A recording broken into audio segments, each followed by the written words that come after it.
Well, hello everyone. Welcome to the Faith Focus Weekly Discipleship Podcast. My name is Kevin Rogness, and I'm the Discipleship Director here at Faith Covenant Church. And I'm joined today by our one and only Pastor Sara Sosa. I'm very excited to have you. Thank you for coming in today. Always fun to be here in your armchair. Yep. On the podcast. I thought you were going to say in my arms. I'm like, I'm not holding you right now. No, I'm most certainly right next to you. Yeah. Armchair. Armchair. In the armchair. I was like, this one right okay. here. Well, like I said last time, we're currently in a 3-episode discussion about the sacraments. Mm-hmm. And like I said last week, a sacrament is essentially an outward sign of inward grace instituted by Jesus Christ. And so, and Shar kind of mentioned too that it's something that God is doing the action. We are participants of it, and we do take an active role, but ultimately it's the work of God doing something in our lives. Is there anything you'd add to that, or anything about sacraments that always stood out to you? No, just that I think that there's a little bit of mystery in it. We can't I don't think we can adequately describe what God is doing, and so there's sort of a piece of wonder about it, which I think is important. I don't know. I don't want to be able to explain God. Oh yeah, I kind of like the idea that He's outside of my ability as a finite human being to describe what He's about and what He's doing. And so definitely when I think of the sacraments, that piece of mystery I think is an important thing. And like I said last week, like some Orthodox or Catholic churches will practice up to 7 different sacraments. Most Protestant traditions, including our denomination and our church, will practice 2 different sacraments, and that's communion, which we'll talk about next week, and baptism, which we're on our 2nd week of discussing today. So last week, Shar and I discussed believer's baptism, where it's somebody kind of any age, but the age of where they can understand the basics of the Christian faith and what baptism is. Anybody kind of from that age on up may practice believer's baptism. But today we're going to talk about infant baptism. So can you give me just a little crash course on infant baptism, and why is that a thing? And the covenant, right? Yeah. So, the covenant church has its roots in the Lutheran church in Sweden. And so the Lutherans as a denomination tend to be an infant baptism denomination. So I think we carried those roots over into who we grew up to be in the covenant here in the United States. And so we have this piece of believer's baptism background, but also infant baptism in our background. And, it was a point of contention at one point in our history, and then greater minds than mine argued it out, and decided we could just kind of agree to both of these, which is really unique. Most denominations tip toward believer's baptism or infant baptism, and we will accommodate both. We think there's biblical precedent for both. Yeah. And so that's, if you grew up Lutheran, if you grew up Catholic, or have any of that in your background, infant baptism likely will make more sense to you just because that's what you're used to. And so we have it. As an option. And if you're ordained, credentialed as a pastor in the covenant denomination, as a part of the things you say you will do, you agree to officiate both believer's baptism and infant baptism. And so in our episode for last week, Shar and I discussed how a believer's baptism isn't something that's necessary for salvation, and we talked about the example of the criminal on the cross next to Jesus, and Jesus said, yes, you will be with me in paradise, even though they didn't have time to take him off the cross, baptize him, and put him back up. Throw some water at this guy. And so is that true also for infant baptism? Yes. Is that something that's necessary for salvation or not? No, we don't believe it is in the covenant denomination. Other denominations do believe that. Okay. And so you have to sort of know where you are and what you resonate with, but infant baptism in the covenant church is not a salvation event. Okay. What we'll actually say as part of the liturgy is that we look forward to the day when this little person grows up and chooses Jesus for him or herself. And so that is the salvation event, when you as a person invite Jesus into your life, and it's not the baptism that does that. And with believer's baptism, the when question is more about when does the person understand and want to make that declaration. With infant baptism, that's a different conversation. So when do you have your child or your infant baptized? Obviously, we're talking about infant, and so that indicates that it's really little baby. What has been your experience of when families have their kids baptized? Typically within the first 6 months of life. I don't know that there's a hard or fast rule for it, other than to say that the closer your child gets to 2, the harder it is to like hold them. Like the whole mechanics of the baptism will look different. And so then, once you get up more to those preschool years, you're more likely looking at a believer's baptism situation to come maybe in another year or 2 as their cognitive understanding expands. It does not have to be, and probably you talked with Pastor Sara last week about this. Kids are concrete thinkers, and so their faith development can only go as far as their brain can allow them to go. Right. So if you had a 5, 6, 7-year-old choose believer's baptism, they don't need to have the full deep comprehension of what's going on that we would have as adults, and maybe arguably we don't even have full deep comprehension about what's going on. And Jesus always said, have faith like a child. There you go. Yeah, there it is. So, but infant baptism typically up to 6 months, maybe even 9 months, but sooner rather than later. And again, some of that comes out of these old, remembering the Lutheran Church is a break-off originally of the Catholic Church. The Catholics really valued babies being baptized right away, because what if they die without that could be a problem for them and for their salvation. We don't believe that, but this sense of urgency of getting kids baptized right away when they're little babies, I think is still a remnant of that. So that's kind of interesting stuff. And so I want to go through some of the biblical reasons that people for why people advocate for infant baptism. So one passage is in Matthew 19 verse 14, which reads, Jesus said, "Let the little children come to me, and do not hinder them, for the kingdom of heaven belongs to such as these." So right away there's this clear idea that kids are absolutely a part of our community and that sort of thing.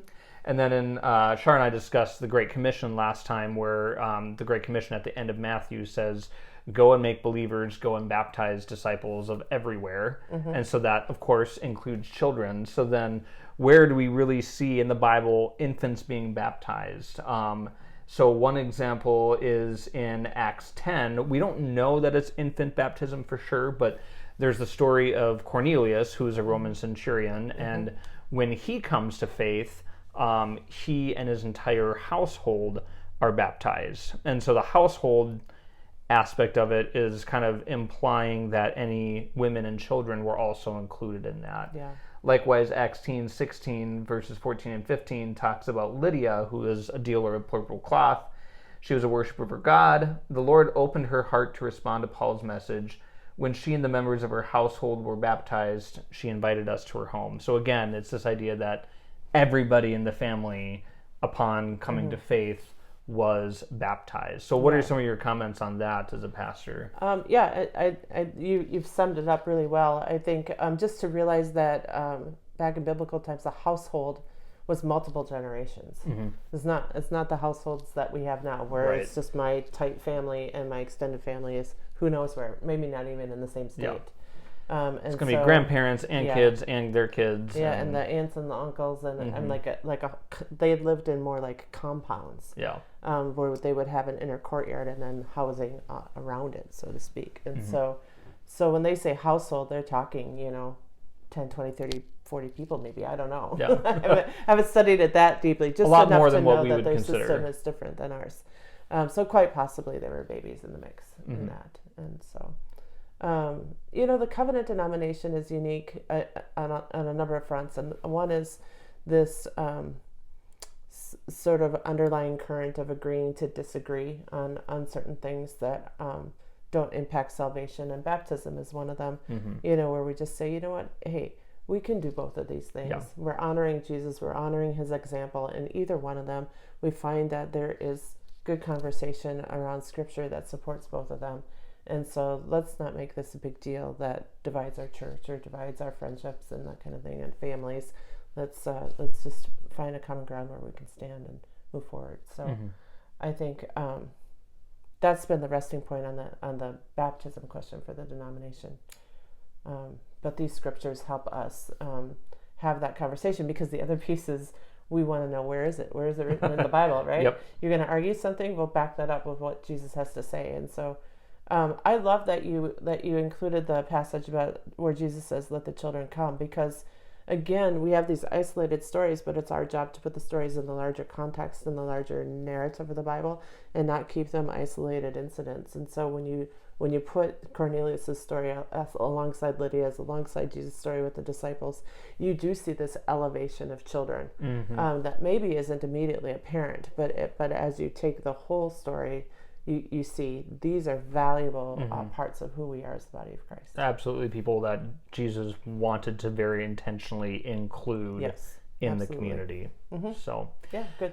So because there is so much discussion, or let me rephrase, infant baptism for many of us in this geographic area that is highly influenced by both Catholic and Lutheran traditions that practice infant baptism.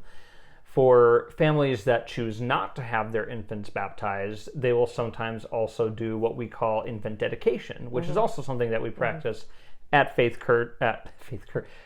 Church, and many evangelical covenant churches also practice, called infant dedication. Yes. So what's that about? Okay. Like, what's that whole thing? Yeah. So in both situations, whether you're doing infant baptism or infant dedication, there is a piece where parents basically promise to raise their kids to know and love Jesus to the best of their ability. And the congregation is invited to be a part of that as well. That's all biblical. We together, all of us, are responsible for the generations coming behind us and making sure that they know the stories of Jesus and they can step into a full relationship with him. That's on us to make that happen. So both infant dedication and infant baptism service will include those components, a charge to parents to say, hey, your responsibility is to make sure your kids know and love Jesus, and congregation, your responsibility is to support this family and be involved in the love and care and nurture of their kids.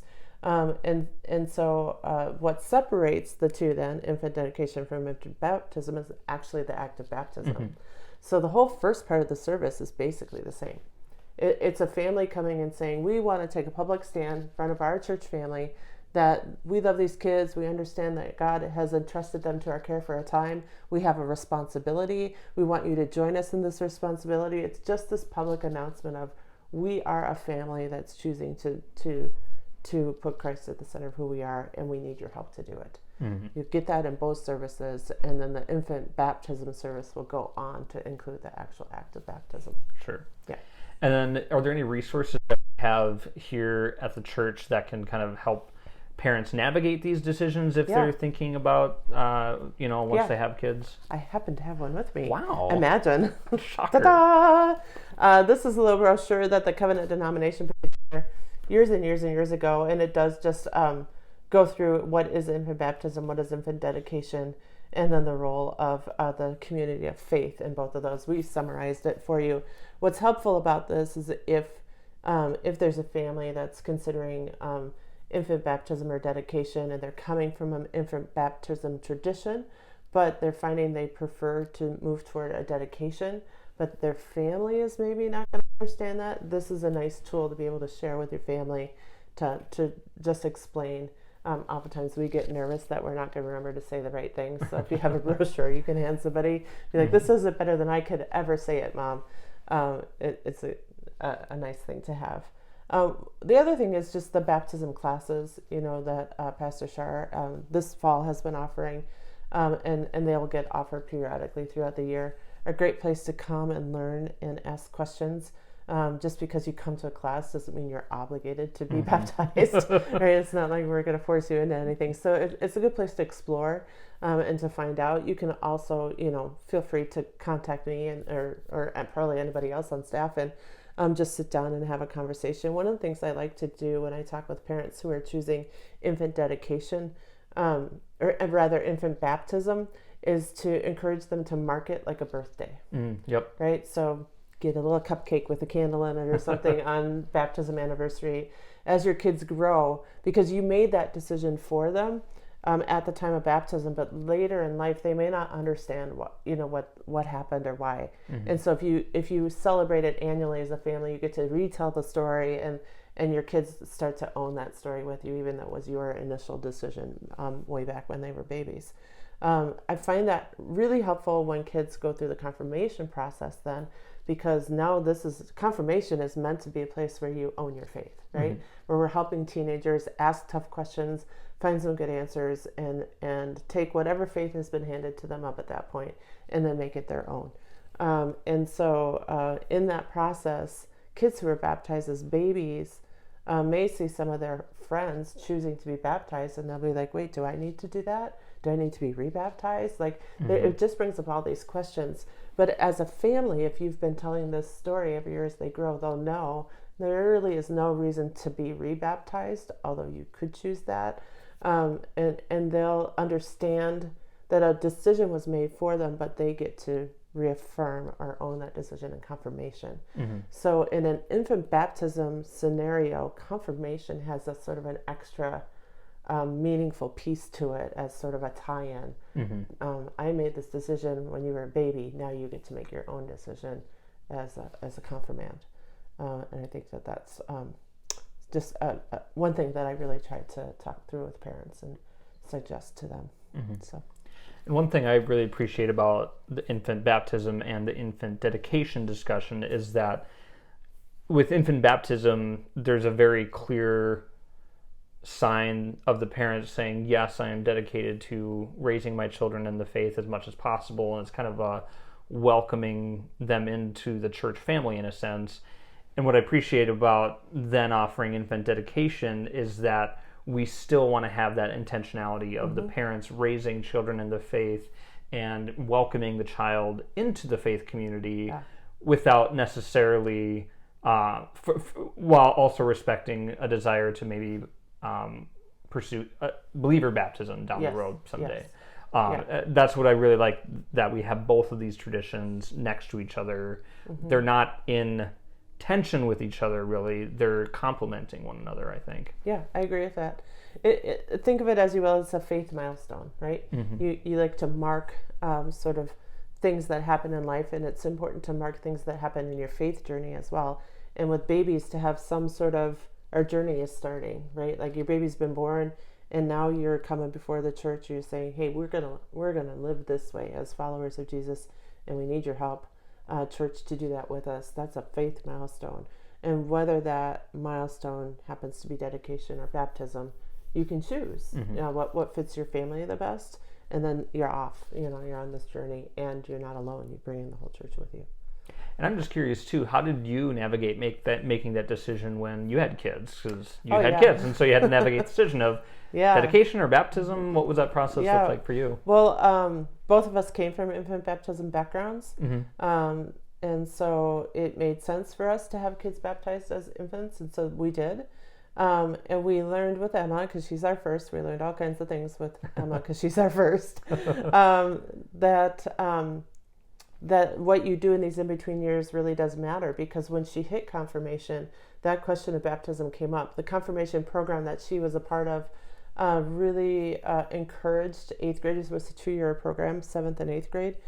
Really encouraged 8th graders to consider being baptized if they hadn't been baptized yet, as a solidification of that confirmation process. And then, a public statement of faith, right? Both wrap that all up and tie it in a bow and dunk it in the water, right? kind of thing. And so many of her friends were choosing to be baptized. She was confused by that, and kind of like, well, I want to do that too. And should I do that? Can I do that? And so we had a good conversation. I don't know if she remembers it, but I do. Where we really just got down to, why is it important to you? Is it important that you're taking a public stand? Is it important to do it because your friends are doing it? Like, what is it that's drawing you to? And she it was a little bit of both, right? Like just wanting to be a part of a big event with everybody else. And so we really got down to, well, the being rebaptized isn't necessary. Right. But if you want to take a public stand, you can do that without the baptism. And so the way they did the 8th grade confirmation baptism service, students would read a part of their testimony prior to being baptized. So the whole service was testimonies and baptism and music, and testimonies and baptism and music, and however long it took them to get through, baptizing kids. And so I said to Emma, you could prepare and read a statement of faith without having to be baptized. Yeah. And so I sort of left that with her to think about, but in the end, she chose not to be rebaptized. And because we walked that road with her, we knew what to anticipate when Mateo came that way.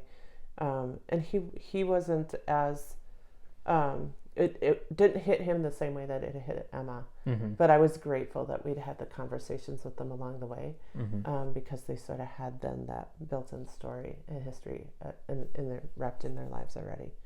Mm-hmm. But for sure, that's when I realized, because I was baptized as a baby, and then I did confirmation, and as a kid, you don't notice that there's a connection between the two.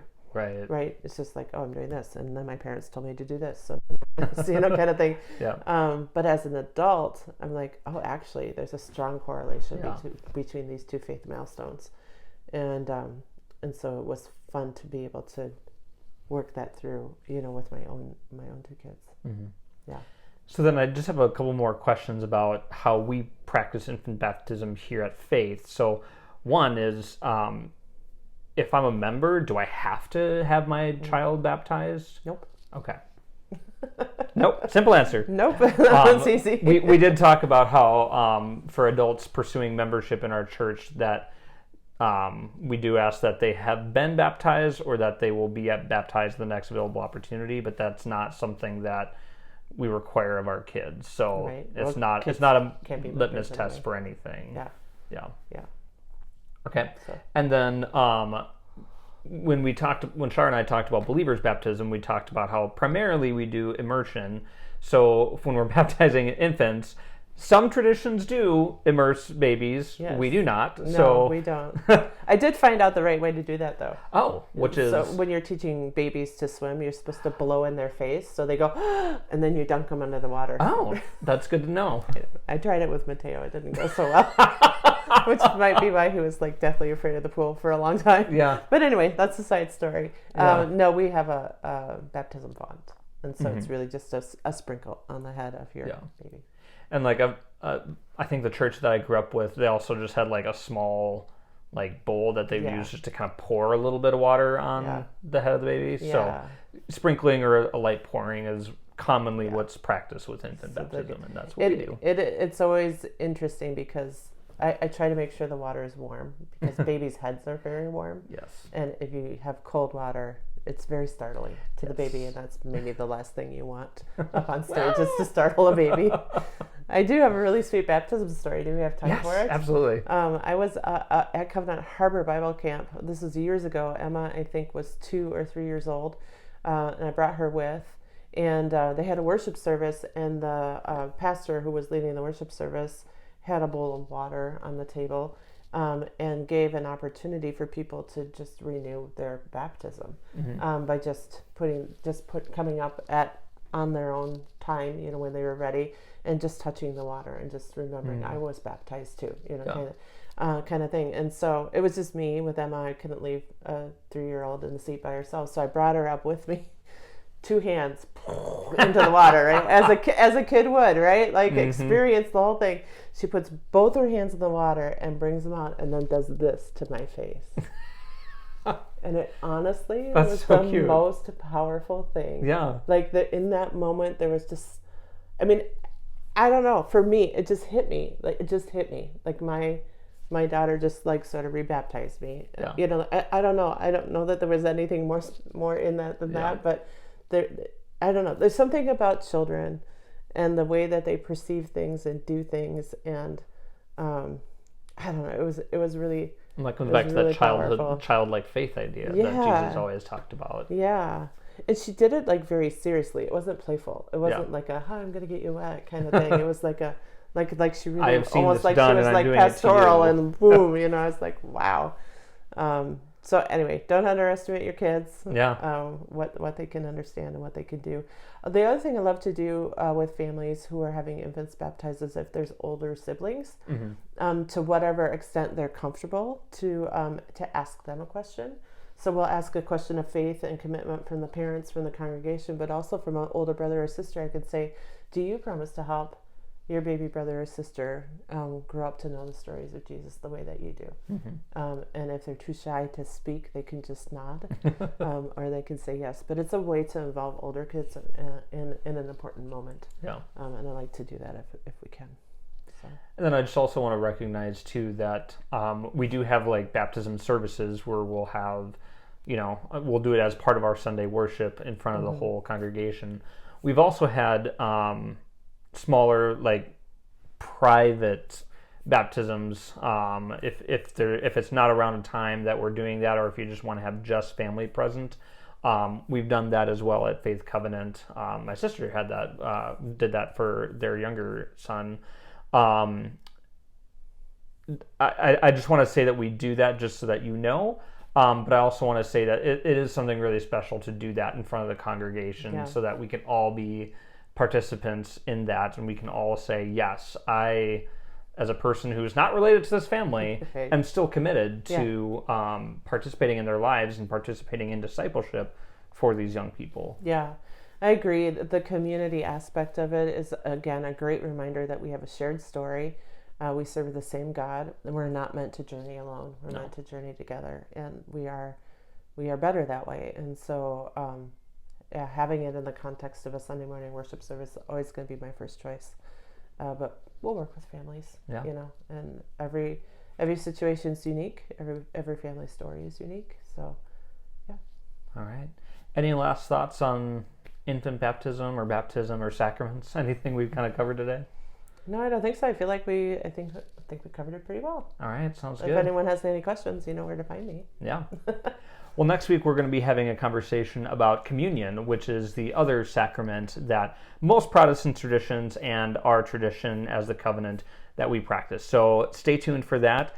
Thank you, Pastor Sara, for joining us. Thank you all for watching and listening, and I hope you have a wonderful day. Yeah. Have a good one.